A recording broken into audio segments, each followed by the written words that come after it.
E aí, bora mais um dia de leitura bíblica hoje, né? Eu estou aqui um pouquinho mais alinhado. Vamos ler a palavra de Deus. Paramos no capítulo 16 de Gênesis. Hoje, a partir do capítulo 17, vamos ler, a partir do versículo 18, na verdade. Paramos no capítulo 17. Agora a gente vai continuar a história da descendência de Abraão, através agora de Isaac. Versículo 1.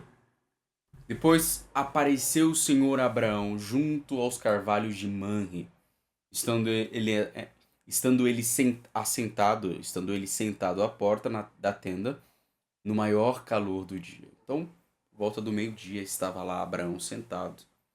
E aí, levantando Abraão os olhos, olhou, e eis 3 homens de pé em frente dele. Então, esse é um dos primeiros registros bíblicos de uma teofania. E o que é uma teofania? Quando Deus, a Trindade, a palavra Trindade não existe na Bíblia, mas a ideia da Trindade aparece aqui. Primeiro lá no Gênesis, Elohim, quando Deus refere a si mesmo, quando ele diz: façamos o homem à nossa imagem e semelhança. E agora, uma teofania. Deus aparece nas 3 pessoas da Trindade. Para Abraão. Levantando Abraão os olhos, olhou, e eis 3 homens de pé em frente dele. Quando os viu, correu da porta da tenda ao seu encontro e prostrou-se em terra. E disse: Meu senhor, se agora tenho achado graça aos teus olhos, rogo-te que não passes de teu servo. Eia, traga-se um pouco d'água, e lavai os pés, e recostai-vos debaixo da árvore. E trarei um bocado de pão, refazei as vossas forças, e depois passareis adiante. Porquanto por isso chegastes até o vosso servo, responderam-lhe: Faze assim como disseste. Abraão, pois, apressou-se em ir ter com Sara na tenda. E aí disse-lhe: Amassa depressa 3 medidas de flor de farinha e faze bolos. Em seguida correu ao gado, apanhou um bezerro tenro e bom e deu-o ao criado, que se apressou em prepará-lo. Então tomou queijo fresco e leite e o bezerro que mandara preparar e pôs tudo diante deles, ficando em pé ao lado deles debaixo da árvore enquanto comiam. Perguntaram-lhe eles: Onde está Sara, tua mulher? Ele respondeu: Está ali na tenda. E um deles lhe disse: Certamente tornarei a ti no ano vindouro, e eis que Sara, tua mulher, terá um filho. E Sara estava escutando a porta da tenda que estava atrás dele. Ora, Abraão e Sara eram já velhos e avançados em idade. E a Sara havia cessado o incômodo das mulheres. Ela tinha parado de menstruar. Versículo 12. Sara então riu-se consigo. Parece Abraão, lembra do capítulo anterior, do capítulo 17? Não foi a mesma coisa que Abraão disse quando Deus falou: Olha, você vai ter um filho com Sara. E Abraão ele riu. Poxa, eu já tenho 99 anos, Senhor. Já tenho 91. Olha aqui, ó, meu filho Ismael, usa ele para multiplicar minha descendência. Versículo 13. Versículo 12. Sara riu-se consigo, mesma coisa que fez Abraão, dizendo: Terei ainda deleite, eu vou ter prazer ainda, depois de haver envelhecido, sendo também o meu senhor já velho. Será que eu vou ter algum prazer, sendo que eu já envelheci e o meu marido também? Versículo 13. Perguntou o Senhor a Abraão: Por que se riu Sara, dizendo: É verdade que eu, que sou velha, darei à luz um filho? Há porventura alguma coisa difícil ao Senhor? Lembra? Em breve a gente vai ver um diálogo que Deus vai ter com Moisés na sarça ardente. Deus fala: Moisés, vai até o rei dos egípcios, o rei do Egito, vai até Faraó e liberta meu povo, porque eu desci por ouvir o clamor, a dor, a angústia do meu povo. E Moisés ele disse: Senhor, eu não sei falar. não sei falar, eu tenho dificuldade de me expressar. Pô, manda outro. Fala para outra pessoa fazer isso. Não é? E Deus responde o que a Moisés? Não fui eu que criei a língua do mudo, o ouvido do surdo?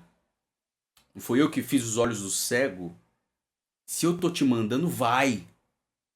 Deus está dizendo, eu te capacito. E é por isso, como a história de Moisés, que com 80 anos Deus o envia para libertar o povo no Egito. Como a história de Abraão, que com mais de 100 anos Deus fala, eu vou te multiplicar a tua descendência. De um filho que nem tinha nascido ainda. Deus gosta de pessoas improváveis, de pegar pessoas que todo mundo olha e fala, isso aí não tem mais jeito. Olha só, coitado. Né? Olha só essa pessoa. Tadinho dela. Não tem mais esperança para ela. Não tem mais jeito, não tem mais expectativa, não tem mais sonho. Né? O Deus, ele é o Deus que gosta de chegar na situação na hora que alguém fala, não tem mais jeito. Quando o homem estava paralítico, estava diante daquele poço, né? O poço de Betesda. Ele estava lá, esperando o mover das águas. E aí, alguém poderia ter pensado em relação àquele homem, não tem mais jeito, olha só, coitadinho dele aí. E quando as águas se movem, sempre tem alguém mais rápido que vai lá e entra na frente dele e ninguém ajuda ele. Jesus chegou e falou, para mim tem jeito. O que queres que eu te faça? Pega a tua cama e anda.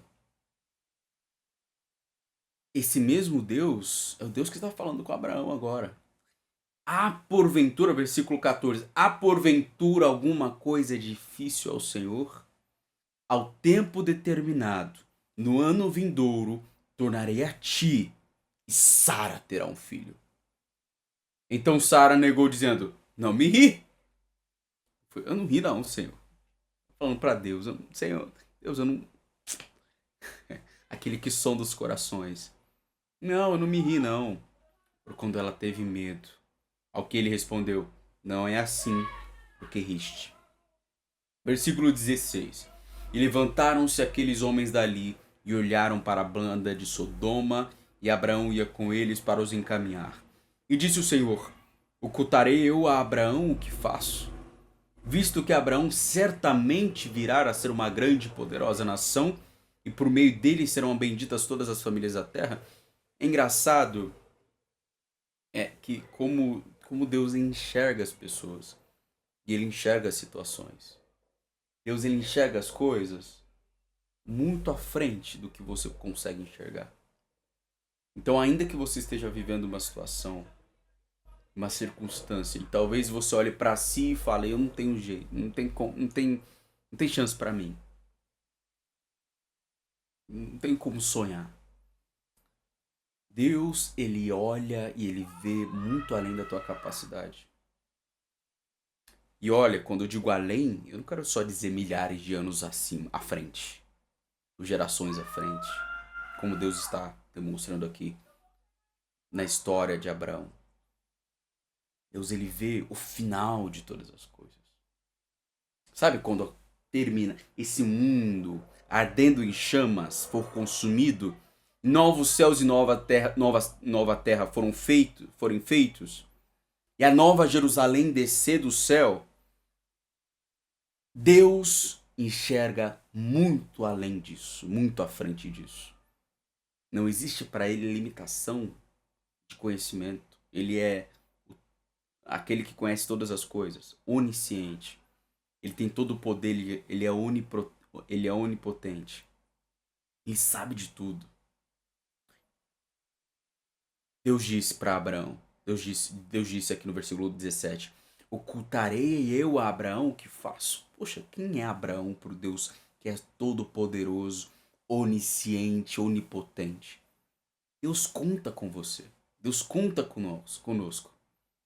Deus conta conosco para que nós sejamos vessels, que sejamos portadores da sua glória, portadores do cumprimento da sua vontade.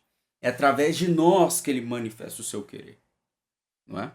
Versículo 18. Visto que Abraão certamente virá a ser uma grande e poderosa nação, e por meio dele serão benditas todas as famílias da terra, porque eu o tenho escolhido, a fim de que ele ordene a seus filhos e a sua casa depois dele, para que guardem o caminho do Senhor, para que pratiquem retidão e justiça, a fim de que o Senhor faça vir sobre Abraão o que a respeito dele tem falado.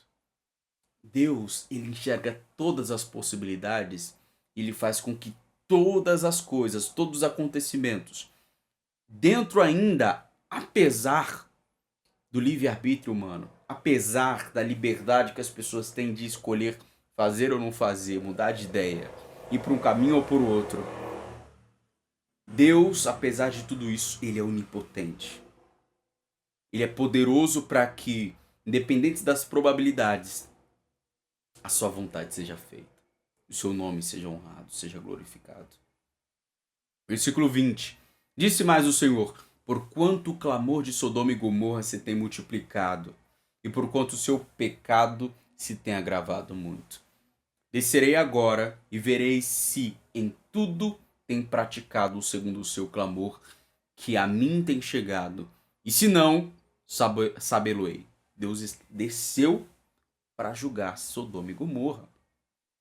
De tanto que era multiplicada a iniquidade, assim como ele julgou, fez justiça em relação ao mundo primitivo antes de Noé, ele desceu também aqui para fazer justiça, para ver o que está havendo, o que é esse burburinho que eu estou ouvindo, o que é isso que eu estou, esse clamor que eu estou ouvindo em relação ao que está sendo feito na terra.